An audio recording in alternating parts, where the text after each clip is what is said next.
ദൈവത്തിന് സ്തുതി. പ്രഭാതകിരണത്തിലേക്ക് സ്നേഹവന്ദനം.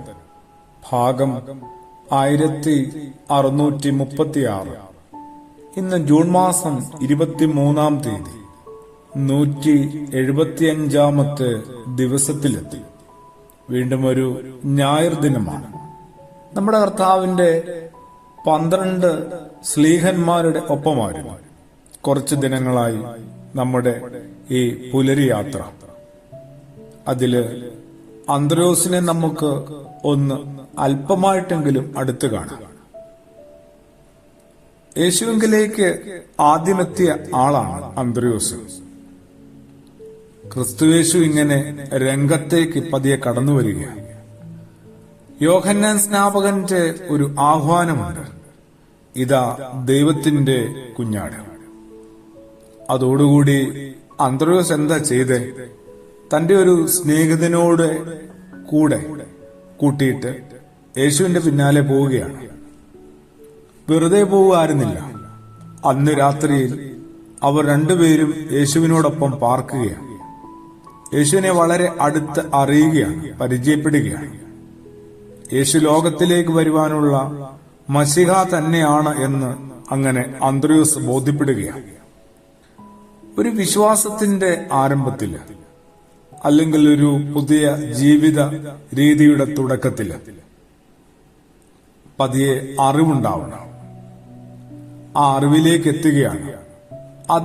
അതിനുവേണ്ടി കുറച്ചൊക്കെ കഷ്ടപ്പെടുന്നുണ്ട് അന്ത്രയോസ്. ഒരു യേശു വഴിക്കാവാനായിട്ട്, യേശുവിന്റെ ഒപ്പമാവാനായിട്ട് നമ്മൾ എന്തെങ്കിലുമൊക്കെ ത്യാഗം സഹിക്കാനോ എന്തെങ്കിലുമൊക്കെ ത്യജിക്കാനോ, ഇതൊക്കെ പോട്ടെ, അല്പസമയമൊന്ന് മെനക്കെടാനോ കഴിയാത്തവരാ, താല്പര്യമില്ലാത്തവരാ. അവിടെയാണ് അന്ത്രയോസും അന്ത്രയോസിന്റെ സ്നേഹിതനും കാട്ടിത്തരുന്ന വലിയൊരു മാതൃക. എന്നിട്ട് പിന്നെ അന്ത്രയോസ് എന്ത് ചെയ്തു? ഒരു ദിവസം കൂടെ പാർത്തു. അവന്റെ വാക്കുകളും വചനങ്ങളും ഒക്കെ കേട്ടു. വലിയ മതിപ്പും ബഹുമാനവും ഒക്കെ തന്റെ ഉള്ളിലായി. അതിനുശേഷം തന്റെ സഹോദരനായ ശീമോനെ പിന്നീട് യേശു പത്രോസ് എന്ന് പേര് മാറ്റിയിട്ട, സ്ലീഹന്മാരുടെ ഒക്കെ നേതാവായി മാറിയ ആ ശമോനെ കൂട്ടിക്കൊണ്ടുവരികയാണ്. അവിടെയാണ് ആളാമ്പ്രതിയുള്ള സുവിശേഷ വേലയ്ക്ക് അന്ത്രയോസ് നൽകുന്ന വലിയൊരു മാതൃക.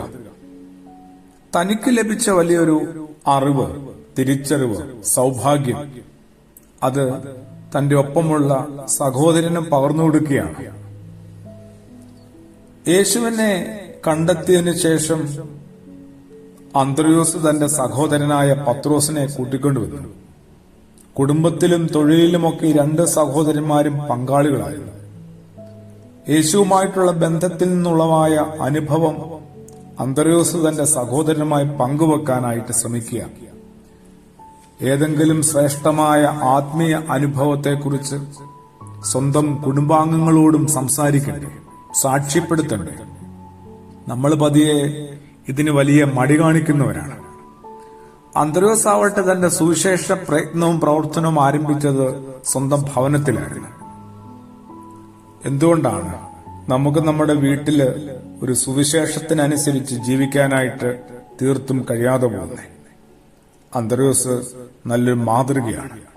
പ്രാർത്ഥനയോടുകൂടി ആമേൻ.